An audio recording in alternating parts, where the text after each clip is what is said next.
lagi sih juga.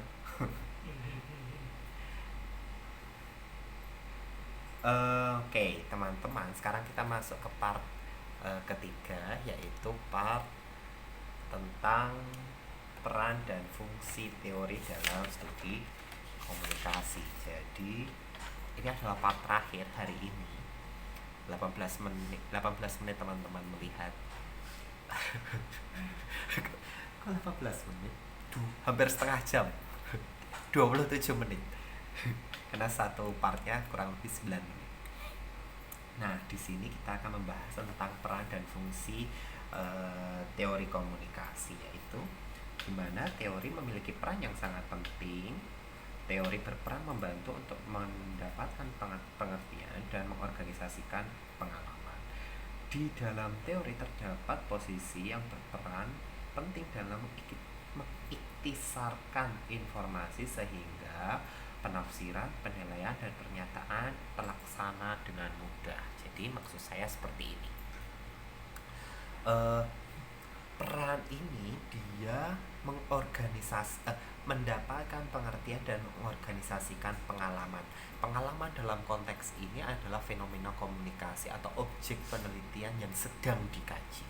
Sedangkan teori komunikasi dia mengiktisarkan informasi. Artinya apa dia disebut sebagai mengiktisarkan informasi? Mengiktisarkan informasi berarti adalah kemampuan peneliti atau kemampuan dari suatu teori untuk bisa mengambil intisari dari kejadian suatu fenomena komunikasi. Jadi setiap fenomena komunikasi pasti dia memiliki suatu fenomena komunikasi pasti dia memiliki intisari, prosesnya bagaimana, terjadinya bagaimana. Nah, itu tugas dari suatu teori komunikasi untuk bisa memetakan dan menjelaskan serta menafsirkan fenomena tersebut. Nah, apakah suatu fenomena harus dijelaskan dengan suatu teori komunikasi? Itu pilihan. Bisa saja misal kamu menjelaskan bagaimana kronologi terjadinya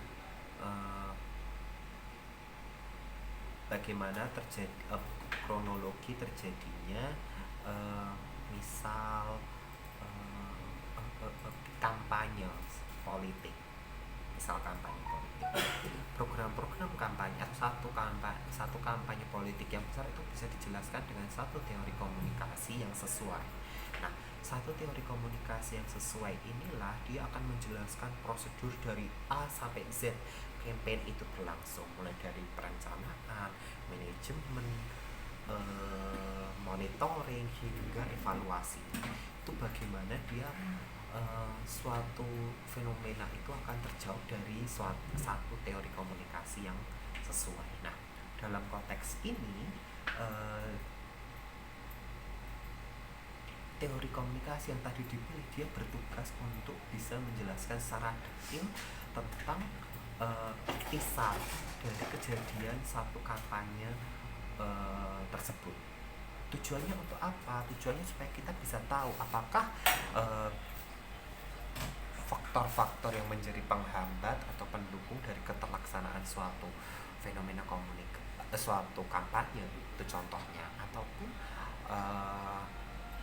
apa faktor yang sangat berperan dalam keterlaksanaan suatu fenomena kampanye. Itu tujuannya mengiktisarkan informasi itu sampai level itu. Teori adalah kebenaran yang tidak terbantahkan. Sebelum muncul teori baru yang dapat membungkam teori tersebut. Jadi teori tersebut bisa jadi dia tanda kutip kayak tadi saya jelaskan, jarum hipodermik itu bisa jadi teori yang sudah mati. Karena apa? Karena dia tidak lagi relevan di dalam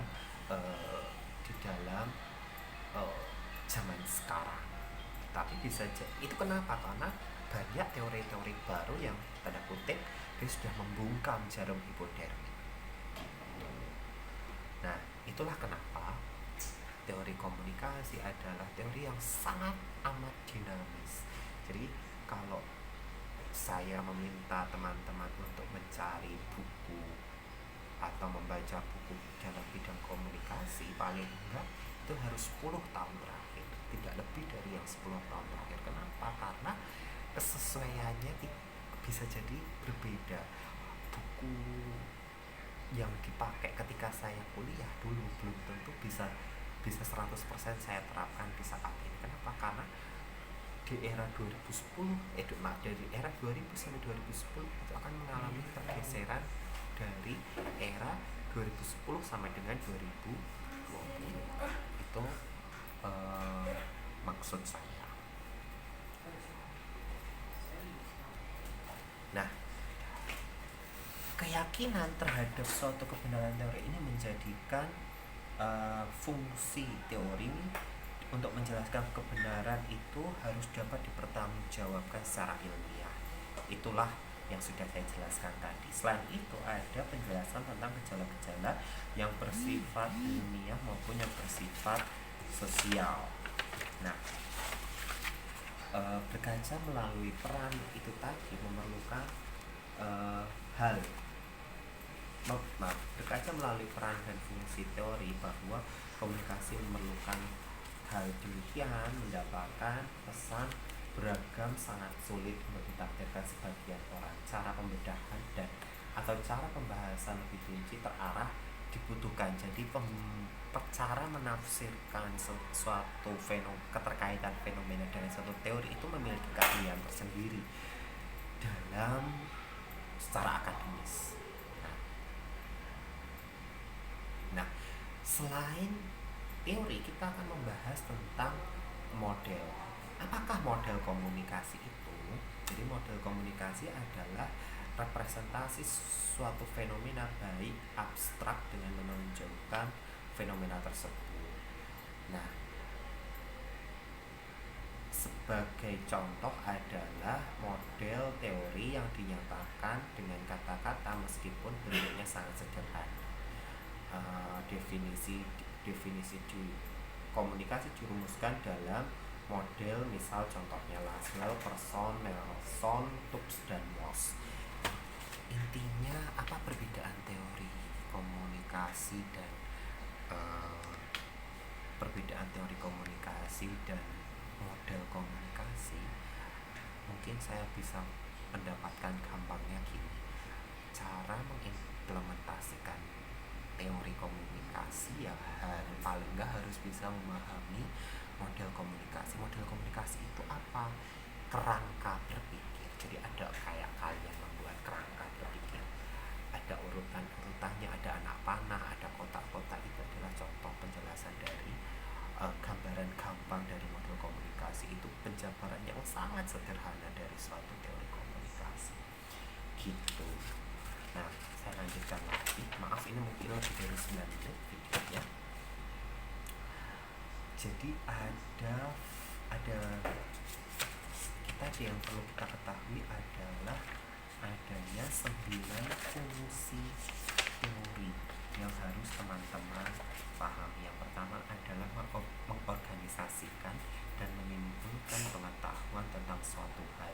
Ini berarti bahwa penting dalam mengamati realitas, kita tidak boleh melakukannya secara sepotong-sepotong.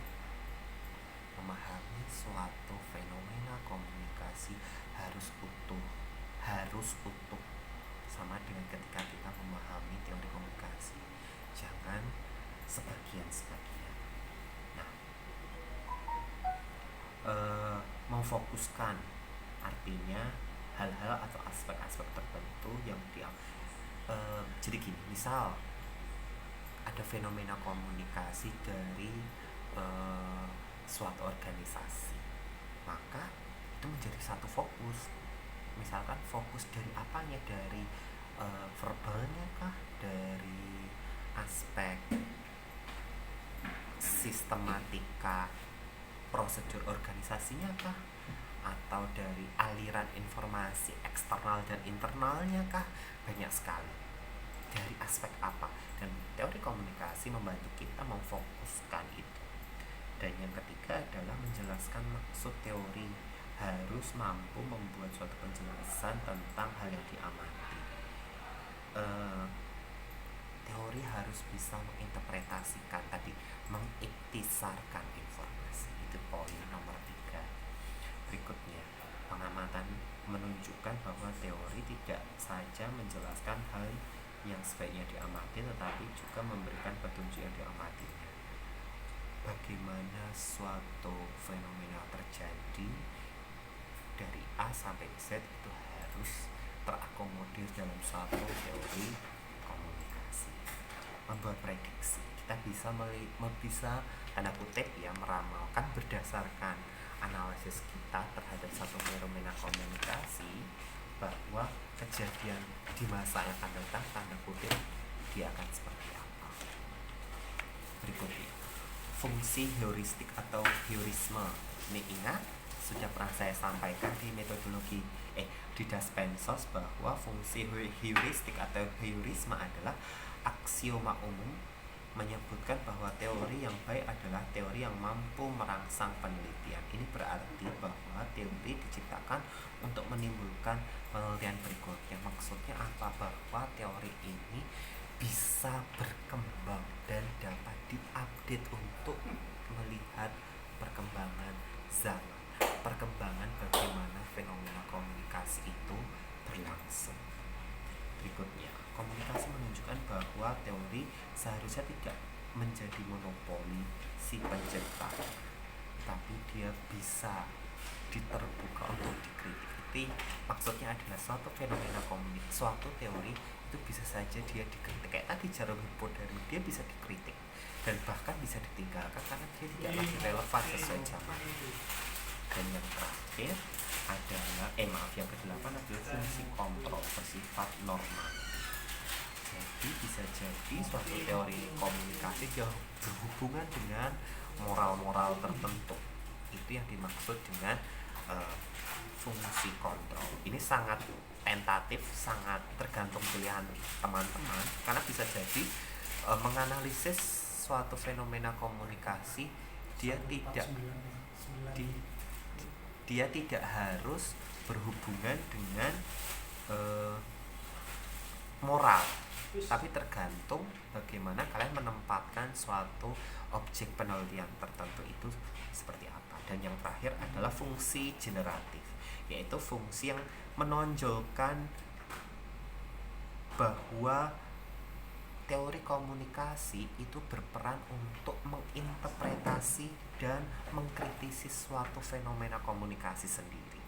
Itu pandangan ini melihat bahwa suatu fenomena komunikasi itu dilihat sebagai wujud perubahan sosial. Jadi adanya suatu fenomena komunikasi itu dilihat sebagai tanda perubahan sosial yang terjadi, dan teori komunikasi harus bisa menjawab. Begitu. Nah, teori pada umumnya dibangun atas asumsi yang menggambarkan para pendirinya, tidak terkecuali teori contohnya teori pengurangan ketidakpastian, uncertainty